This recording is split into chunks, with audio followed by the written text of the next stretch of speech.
जिसे मरा समझकर कुछ लोग कुएं में फेंक देते हैं। कुछ ही घंटों में उसको होश आ जाता है। वो 4 दिन तक उसी कुएं में पड़ा रहा। उसके पैर सड़ जाते हैं। भूख प्यास की वजह से उसकी आवाज निकलना बंद हो जाती है। उसे एहसास होता है कि अब उसे बचाने इस कुएं के पास कोई नहीं आएगा। जितनी उसकी हिम्मत थी, जितनी उसकी आवाज निकल रही थी, हे राम, हे जगन्नाथ, वो बस भगवान के नाम ले रहा था, यही कह रहा था। इतने में उसके पास फरिश्ता बनकर आया बिहारी नामक ये आदमी। दरअसल यह पूरी घटना उड़ीसा के बरगढ़ जिले के समैया गांव की है, जहां पर एक नर्सरी नामक जंगल है और जंगल में एक कॉलेज है। उसी कॉलेज में ग्रेजुएशन सेकंड ईयर का तुलसीराम पढ़ रहा था। 7 जून 2026 का दिन था।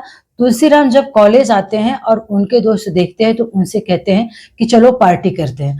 तुलसीराम बोलता है कि पार्टी का मूड नहीं है, इतनी गर्मी है, पार्टी वगैरह कौन करता है। उसके दोस्त नाराज हो जाते हैं और कहते हैं कि जब भी हम पार्टी की बात करते हैं तुम कोई ना कोई बहाना बनाकर निकल जाते हो, तुम्हारी यही आदत पसंद नहीं आती। तुलसीराम को लगता है कि उसके दोस्त नाराज हैं, तो वो कहता है कि ठीक है भाई, चलो हम लोग पार्टी कर लेते हैं।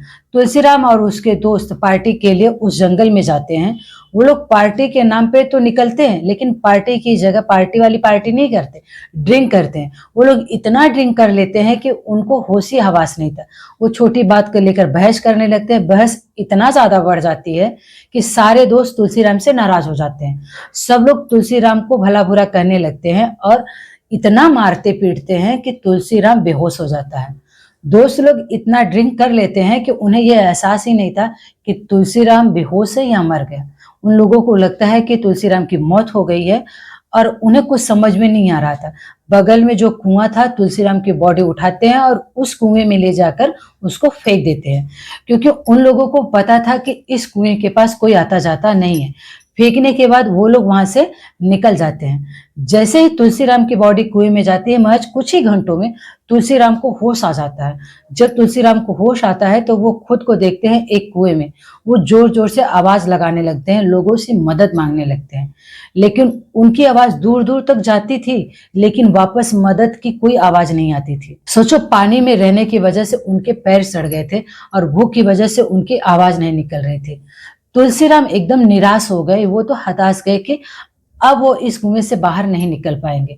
उनके शरीर के अंदर जितनी हिम्मत थी, जितनी ताकत थी ना, उनके जुबान पर बस 2 ही नाम थे, हे राम, हे जगन्नाथ। प्रभु की महिमा अपरंपार है। वो चाहे तो कुछ भी हो सकता है। अगर उनकी महिमा अपार है तो कोई भी किसी का बाल बाका कुछ नहीं कर सकता। प्रभु की लीला इतनी अपरंपार है। सोचिए, जुबान पर बस हे राम, हे जगन्नाथ बोलने की हिम्मत नहीं थी, फिर भी वो इस तरह से बड़बड़ा रहा था। वहां पर भगवान का करिश्मा देखिए। यह भगवान का भेजा हुआ दूत बनकर बिहारी आता है। वो लकड़ी बीनने उसी जंगल में आता है।